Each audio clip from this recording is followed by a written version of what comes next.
I'm Avery Willis-Hoffman. I'm the program director here at the Park Avenue Armory. Welcome. We have such a treat tonight. How many people have seen Judgment Day already? Okay, and who's seeing it tonight? Great, fantastic. Well, we're very honored to have Richard Jones, the director, with us tonight, and he will be in conversation with the playwright Anne Washburn, so I'm going to turn it over to them right away so we can hear from them. So please welcome Richard and Anne. Hello, my name is Anne. I'm a playwright who has had the great honor and pleasure of working with Richard Jones in the past, and so it is my delight to engage him in light conversation this evening. I wanted to start out, and we'll move swiftly to the play itself and this production, but I wanted to start out because you did not take the normal path of a director in the UK. And I'm wondering if, which is to, as far as I understand it, which is to go to Oxford or to Cambridge, swiftly move into I didn't go to Oxford or Cambridge. Yes, no. and swiftly move into assistant. It's a very different sort of path, and then to do plays, and you've come at it in a very different way. Yeah, after university, I was a musician for about 5 or 6 years, and I was a keyboard player. But I wasn't. I was a good sight reader, but I wasn't a great musician, and I think I always wanted to direct. But I didn't really know how people became directors. And I also didn't like doing 8 shows a week, which you frequently had to. Mm-hmm. How did you know you wanted to direct? I didn't really know what directing was, but I liked theatre and I liked imagining how you would make a text work, and I think I was quite into that from quite a young age. Yeah. Did you have sort of proto-theatrical experiments with neighborhood children, or puppets or bottles of water? Or I did, but we better not go into that. Okay. That's right. Yeah. Okay. All right. So you came at it really through music, and then ultimately into the theater, which I suppose has something to do with the fact that you are pretty much 50-50 between rather extraordinary productions of operas and rather extraordinary productions of plays. Yeah. Yeah, I've done the odd musical. With, okay. Victoria Clark is sitting here, who is in the cast of Titanic on Broadway, and it's very nice to see her. Yeah, I'd say sometimes musicals. Yeah, I've done a Sondheim musical in the West End, and I did some musicals at the Young Vic. But I don't think it's. I think I'm more comfortable with plays or operas. Wait, really? Yeah, I think so. So the thing which is between the two, is a musical between an opera and a play, or is it really just on its own separate? I like things where people either dance all the way through, speak all the way through, or sing all the way through, on the whole. Yeah. Okay, so... Yeah. Great. Are you the only... You're the only director I can think of who does pretty much 50-50 opera and theater. Are there... No, Deborah Warner, who's a British director, she directs opera and theatre in fairly equal proportion, as does the director Katie Mitchell. She does also. So maybe it's a European thing, and lots of European directors do both. The great French director Patrice Chéreau was fairly 50-50, I think. Okay. Although more of a background in spoken theatre. Yeah, but towards the end, lots of opera. What was the first? So, but the first thing you did was a play. Professionally, yes, and then there was a spate of opera. Then it comes and goes. It depends on how the phone rings, really. And how soon after you started doing plays professionally did you then begin to do opera? Quite soon. I can't remember what the first operas were at English National Opera, which was then in its heyday, and. I got 2 quite big chances. One in theatre from Jonathan Miller, who was the director of the Old Vic at that time, and he died about 2 weeks ago. And he gave me plays at the Old Vic, and the artistic director of the English National Opera, who was an exclusive opera director called David Pountney, gave me jobs at the Coliseum. So I went through a bit of a very happy period in London, very enviable, doing stuff, yeah. Doing back and forth. Does it take you, when you've been doing a play, and you're about to start working on an opera, do you have to go to a kind of a different place in your brain? Do you have to prepare differently? I mean, it must be a different sort of preparation, but do you have to engage a different set of levers and gears, or is it just about? That's quite a big question, because I think Yeah. I think if you work in the opera, you have to bullet dodge, and by which I mean you have to really make sure you have a relationship of parity with the conductor, and you have to make sure your cast are all responsible actors, and then you can have a fantastic time. But no, there's not much these days in Europe and in the UK. I think there's not much difference, and they're militantly trained in this sort of these days at places like Guildhall or the Royal Academy. They do Stanislavski and all that sort of stuff. So you can find yourself in a room full of opera singers. Yeah,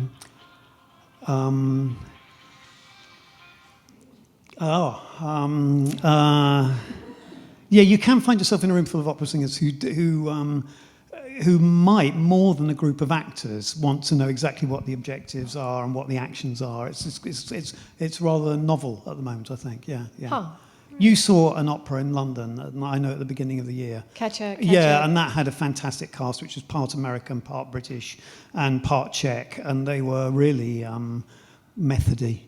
They were great. Yeah. That was an amazing production. Oh, you're kind, Anne. You're kind. Yeah. Mm-hmm. All right. Here's a question. What is the difference between a play and an opera? Formally, there shouldn't be any difference, because music is text, and if you had the other thing, you've got to check that the conductor is theatrically literate, and if they are, I can think of 3 really theatrically literate conductors I've worked with. One is Antonio Papano, who's the music director of the Royal Opera House. There's a Russian conductor called Vladimir Yurovsky. There's a conductor called Edward Gardner, British. They're ruthlessly theatrical, and they want to view the notes as text. They want to know what the dramatic impulse is, and they view these things as drama. It can be good working in the opera. Do you when you're doing an opera, do you miss plays? I ask this as a playwright. You notice I'm not asking the reverse. Yes. Well, if you miss the music if you're doing a play, but this production has very fantastic music by a New York composer called Daniel Kluger. But the actors don't really have anything to do with the music in this play. I think singers and dancers are, on the whole, more confident, because if you can't sing or you can't dance well or professionally, usually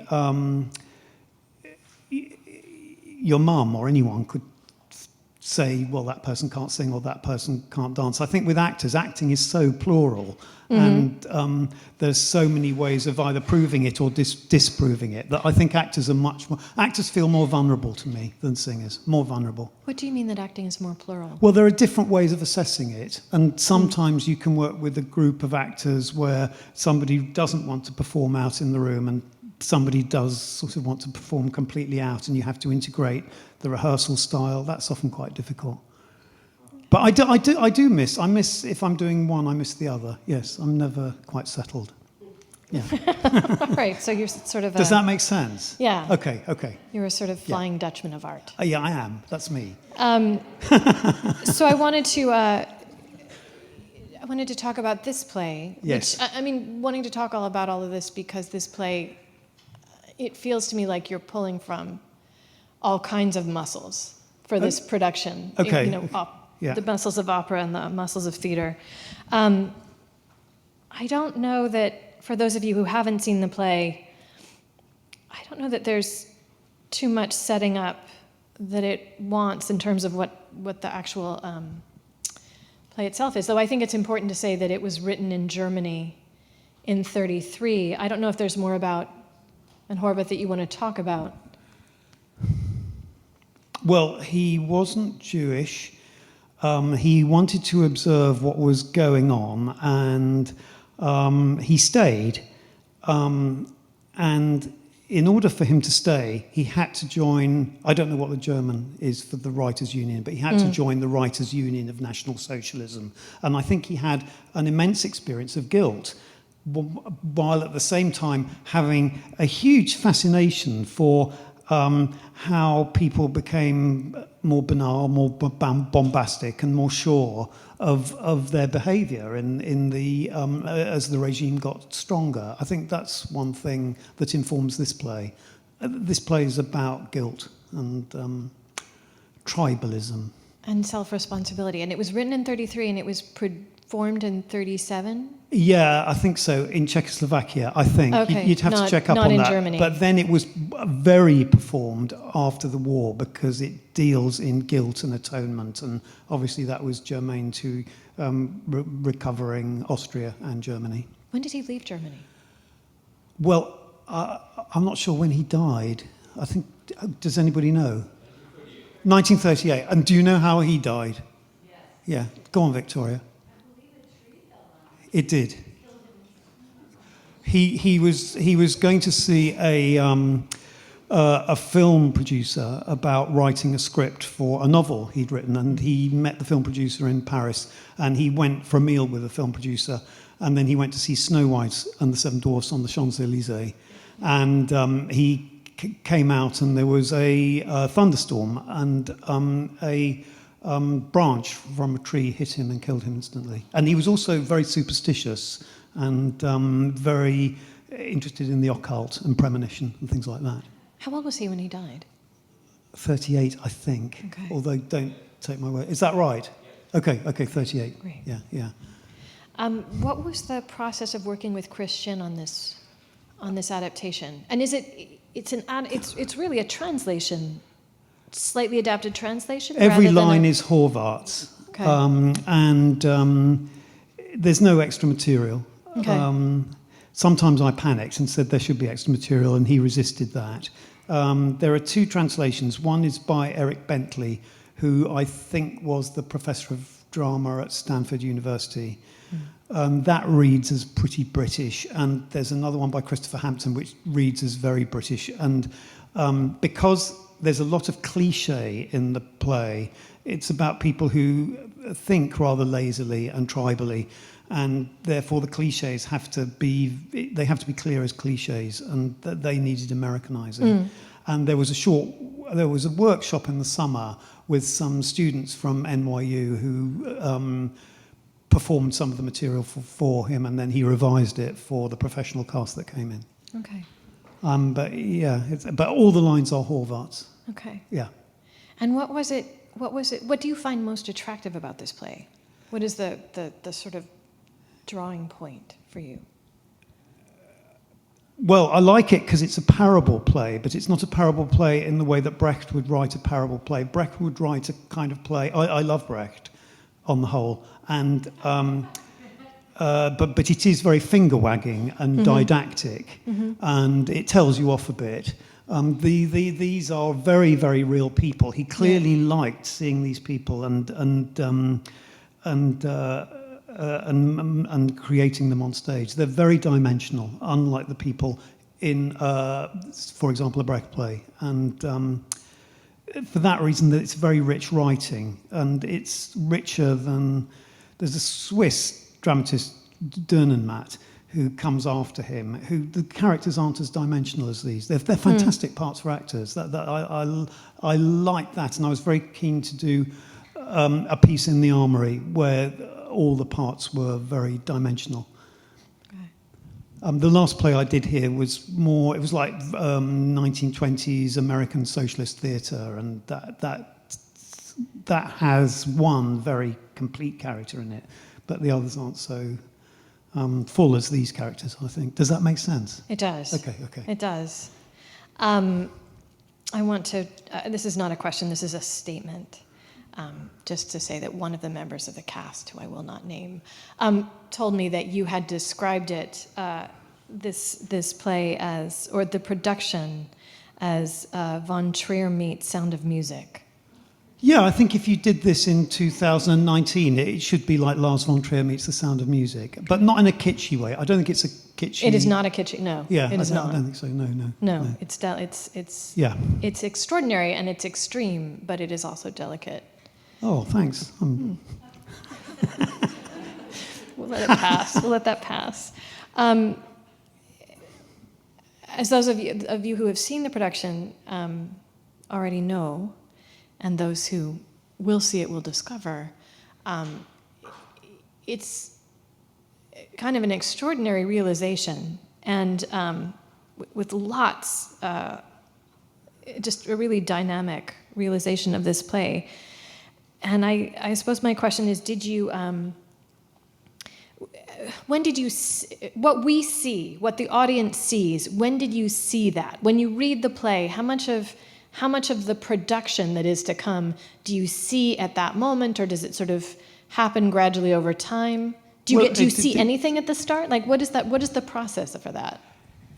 Well, you certainly see it in that room, because the commission is that room, and you have to make it, you have to imagine it in, it's got to express that space, and that was the commission. But yeah, when you work with the designer, you often I can show designers drawings, and usually they laugh at me and come up with something a bit more practical and aesthetic. But I do lots of drawings, and I also wouldn't like to go into any show without knowing.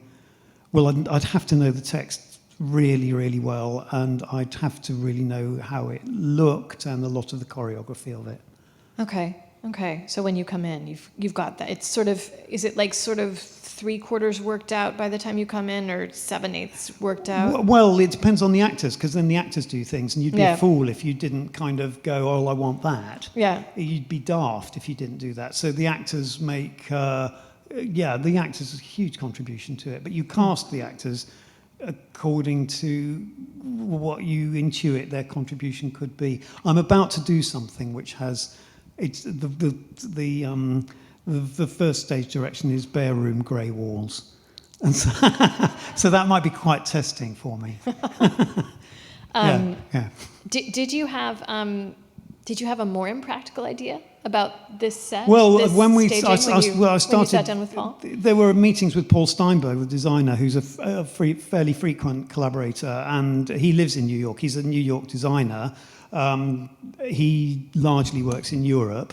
But when it started, we had a town, and there was a much more real station, and there was a more real inn, and there was a kind of tower, and we were both very intoxicated with the paintings of Neo Rausch, who sort of deals in Germania, and it was there's a real Grimm's fairy tales feel about the paintings of Neo Rausch, and that Grimm's fairy tale kind of theme has, I think, persisted in the design.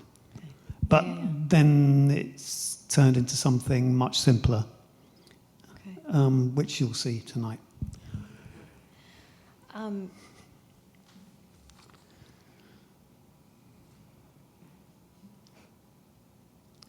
Well, this is the obvious question.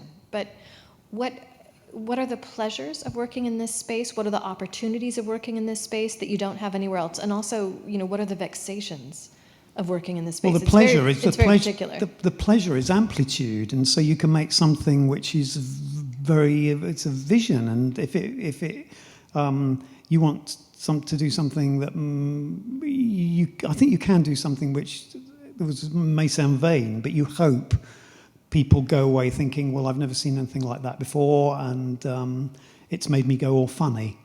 That's what I'd want. I'd want the response to be, it's made me go all funny, it's made me think things I haven't thought before, and it's in a space that normally you wouldn't see a performance of a play in. Yeah. I was pretty intimidated when I first saw the space. The production of The Hairy Ape was invited from the Old Vic Theatre again in London, and when I saw it, I thought it was very a bit intimidating and sepulchral. But then the production got adapted, so it was tailored to the room, and it sort of fitted. And the set design is really, it's very mobile. There's a ton of, there's already a ton of movement in your direction, but the whole thing is, apart from the forest, the whole thing, or the forest, does the forest move as well? The forest doesn't move, but I'm glad you thought it did, Anne. I kind of did. I at some point it seemed to have crept in a little bit like... Yeah, it's all a bit nauseous and a bit of a nightmare, but you're not going to feel sick or anything. But it's very nauseous, the way these things move around. and the mobility of the set seemed really right.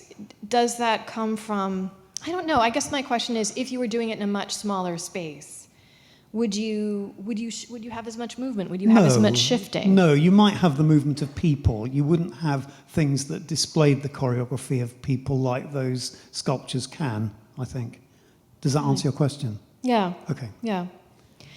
You've worked with some really extraordinary collaborators in your career, and I think you've got a number of them in this production. Paul Steinberg, as you said, who you've worked with on sets. Yes, and have just collaborated with Paul on an adaptation of The Twilight Zone in London, which Anne wrote. We had Paul's wonderful astonishing set there, and Mimi's lighting. Yeah. But how many of the collaborators you worked with on this are new to you? Well, it was meant to be an all-American team, but the choreographer had a family crisis, so somebody came from London. Mimi's American, but again works in Europe largely. Paul's American. Composer Daniel Kluger's American. The cast is all American. The costume designer is a director who stepped in at the last minute because there was, again, a family crisis for the costume designer. But he's actually a director. And I said, would you, and fantastic costume designer. And I asked him if he could step in at the last minute. And he was directing something in San Francisco and was in America. So he came over and he did the costumes for this show. And they're really great. They're good. Yeah. In terms of design, how much of... what's the balance between long thought over the design process and just getting kind of jammed into a situation last minute and having to come up with something? I mean, it feels like both would have their... I'd be scared if that happened to me. I think I'm quite a slow burn. But I'm quite lucky I'm very lucky with the people who I work with. I work with two designers who are directors, who are Anthony MacDonald and Stuart Lang. Stuart Lang designed The Hairy Ape, but he's largely a director. Paul Steinberg, who he's New York designer. Miriam Buta, who I think is known to Broadway audiences. Yeah. And I've just started working with a Korean designer called Hemi Shin, and I'm going to work with her later in this next summer in Berlin. Yeah. Will that be an opera or a play? It's an oratorio. It's a very long and grave oratorio by Handel. It's the last thing that Handel wrote, and it's the story of Jephthah, which is the Iphigenia story, but a biblical version of that. And Handel was going blind while he wrote it, and that's being staged at the Komische Oper in Berlin, which is... it's in the old Metropole Theatre, which is the Marlene Dietrich Theatre. And that's it's an intimidating thing to do, but one of the good things about opera is the choruses. There's a chorus of 70 in that, and there won't be large moving pieces, but there will be a chorus of 70. But that's their role is functioning mainly as a chorus. That's the well, it's not an opera. So it was written in an age when Handel wrote. He wrote operas in London in Italian when there was a vogue for Italian opera and very flamboyant sets and spectacle. And then I think with the change of the monarchy, the London public became very pious. So there are these series of very pious oratorios that were written, but the kind of theatre gene doesn't go away from him. And so these oratorios are slow. I think the audience have to buy into the kind of very slow momentum, but they are theatrical. Yeah. I'm very excited to be doing it. Yeah. Just going back to this question of what is the size of your cast in this? I think it's about 17 actors, and then there are all these folks, these fantastic people who pull these pieces around, and they pull them with industrial tuggers. And there's been a bit of technical turbulence, and one of them broke down in the first week of the tech, but they've been really valiant in the way they've got it together.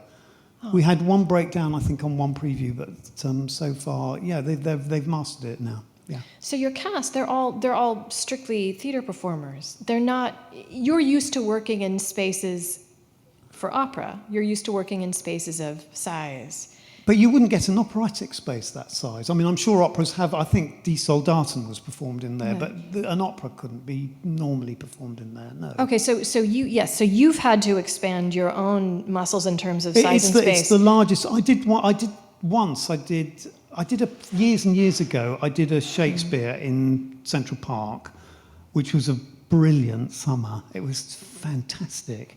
And then I did these, there's this festival in Austria, actually, called the Bregenz Festival, and they do these gigantic operas. I did 2 of those. They were on a very large scale. But indoors, you'd never get anywhere like that. No, it's unique. But you've got a skill set sort of in terms of enormity and sound that begins to approach the room. But these 17 stage actors who suddenly have this vast space, I mean, it must have been thrilling and weird for them to suddenly have this much space to play in. Yeah, and this much sort of I don't know. mobility and extraordinariness. Yesterday, a young director, there's a course in directing in Columbia, he'd written to me, and the first time I had breakfast with him, and I met him in a diner, and he talked about the show, and I realised that young directors here, on the whole, work in very small spaces. If you work in a small space, you really, the impetus upon choreography is far less. But if you work in that space, the eye has to know where to look. Right, And right. I think one thing about the rehearsal process was that I was nervous. They've built a new rehearsal room upstairs, which it's actually a beautiful rehearsal room, but of course it has no correspondence to the space that the actors work in. So we were always making the actors second guess the amount of space they'd have to cover in this room. I mean, the rehearsal room is probably about the size, it's a bit bigger than this room, actually, which is a very generous rehearsal room. Yeah. But even so, we weren't working in authentic space for where they had to go down to for the technical. And I think normally I would, if it was a play, you do a bit of text work, you do backstory, you do actioning, but you'd let, I think, the actors, what I would call blob around or kind of be very formless with the way they invented the text for longer than possibly I did with this, because I was nervous about where the eye has to look. And it always has to look somewhere. So it's always, I hope it's directed with psychological realism, but it's persistent pictures. It can't be anything else in there. One thing I think is amazing about the space is that how actors deal with, I don't know, muscular actions on stage, that running on stage in a normal theater is always very hard.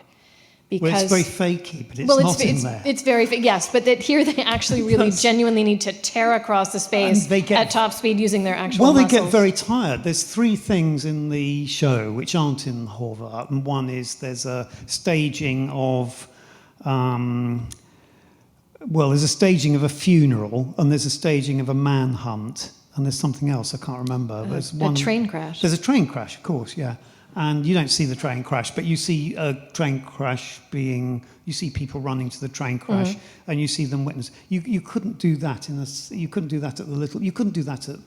Littleton Theatre, which is the middle-sized theatre of the National Theatre, and in the Olivier Theatre, which is the biggest. I think it would look not so great. So the vocabulary is it's very liberating to work in that space. But in the rehearsal room upstairs, they had to do it very theoretically. So if they had to do running, they were running on the spot. And then as soon as they got in there, they could only do the sequence twice because they got really tired because of the amount of space they had to cover. And that was good. Yeah, that was great. Yeah. I think there's something wonderful about seeing actors deal with actual physical exhaustion. Well, also they became more gestural in the tech. But I was very aware that gesturally there were things I couldn't ask them to do in the rehearsal room because they would feel fakey. And I knew that I kind of had to hold back. But there were things where there's a ghost character at the end, who has to say justice on this earth, and then he denounces the human characters and he says idiot. And I can remember being very cautious about not wanting to explain what I thought the picture was for the actor ultimately. Does that make sense? It does. In that scene, yeah, I guess I can't describe it without spoiling it. There's kind of an amazing use of lighting in that scene. Well, her lighting is very, very, in a way, that space. She's done 2 shows here, and the punctuation of her lighting is very, very sophisticated, and tonally, her lighting is very sophisticated too. Right. It's a very fine work, I think. But she does something very freaky and eerie. Yeah. Yeah, it's hallucinatory, which again suits the space. Yeah. Because it's at a big distance. So what were the lessons, since this is your second time in the space, what were the lessons that you had taken from the first time that you were able to bring in to the beginning of this process that it took you all the way through last process to discover? Well, that you could use the room more, you could push the boundaries of the room more. That was one thing. But also, I think this is that's a beautiful play. It's a very kind of poetic play, the Hairy Ape, but it's sort of, well, no, I thought the lead actor was just very lucky to work with somebody of that caliber. This is Bobby Carnevale, and but this is that's I don't want to use the word outdated, but it's poignantly outdated in terms of the way the world has developed in terms of American socialist theatre of the 1920s. This is a real play which is very germane to who we are and how we live now, I think. Although it's set in a period, you could only set it in Austria in the 30s. I don't think you could update this play. I mean, it does feel germane. I'm sure that was the talk in the rehearsal room. Well, it was the talk in the rehearsal room, but that doesn't help actors play it. And I'm always very, I'm not so interested in actors. I think actors should play the objectives and actions and the characters and the situations. And if they want to talk about what the play is, that's fine, but it doesn't help them play it. And I'm quite puritanical about that. Sure, but don't you think it gives them a special, I don't know, sense of... I think it gives them a bit of brio about what they're playing, but I think it gives them a kind of sense of purpose. But it doesn't help them play it, no. It doesn't help them to be dramaturge. Okay. Equal. Do you have a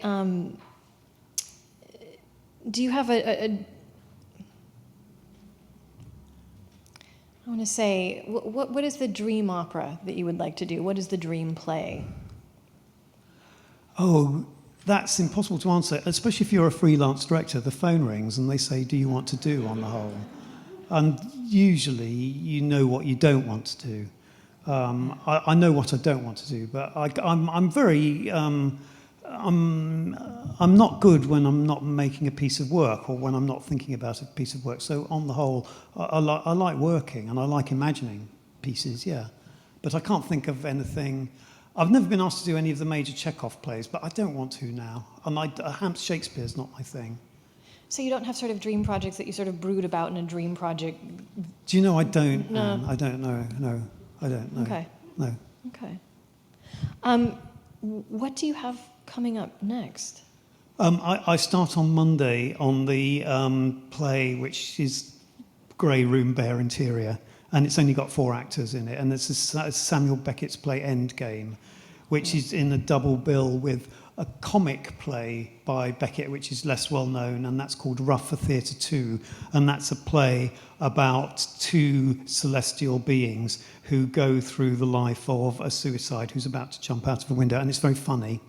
It's very vaudevillian, and the second play is also quite vaudevillian, but it's 4 actors, largely 2 men all evening, and 2 elderly people.